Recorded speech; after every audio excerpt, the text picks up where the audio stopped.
Friends, వర్షాకాలం వచ్చిందంటే గుంతలు లేని రోడ్డు ఉండదు అంటే అతిశయోక్తేం కాదు. వాటికి తోడు పెద్ద పెద్ద మ్యాన్ హోల్స్ నోళ్లు తెరుచుకుని మరీ చూస్తూ ఉంటాయి. కొంతమంది అయితే ఆ గుంతల్లో పడి దెబ్బలు కూడా తగిలించుకుంటారు.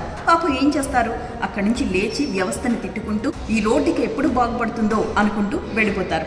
కానీ ఉత్తరప్రదేశ్లోని కాన్పూర్లో తండ్రి ఏం చేశాడో తెలుసా?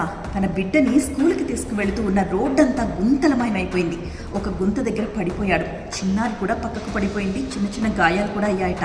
దీంతో తీవ్రమైన ఆగ్రహావేశాలకు లోనయ్యాడు ఆ తండ్రి. ఎందుకంటే గత కొంతకాలంగా ఈ రోడ్డును బాగు చేయండి, దీంట్లో స్కూల్ బస్సులు వెళుతున్నాయి, చిన్నపిల్లలు మోకాళ్ళ లోతు తడుచుకుంటూ నడుచుకుంటూ స్కూల్కి వెళుతున్నారు, స్కూటర్స్లో పడిపోతున్నారు, సైకిల్ మీద వెళ్ళే వాళ్ళు ఉన్నారు అని ఎన్నో కంప్లైంట్స్ ఇచ్చి విసిగి వేసారిపోయి ఉన్నారు.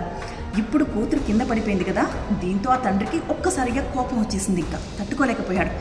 వెంటనే ఆమెను స్కూల్లో డ్రాప్ చేసి తిరిగి వచ్చి అదే గుంతలో కూర్చున్నాడు గంటల పాటు. అంతేకాదు, ఒక మ్యాట్ వేసుకుని ఆ గుంతలోనే పడుకున్నాడు. ఈ నిరసన పై అధికారుల వరకు వెళ్ళాలి అని చెప్పి ఆయన అనుకున్నట్టే ఈ వార్త సోషల్ మీడియాలో చాలా వైరల్ అయిపోయింది. అన్ని వార్తా ఛానల్స్ కూడా కవర్ చేశాయి. మరి ఇప్పటికైనా అధికారులు దిగొస్తారేమో చూడాలి.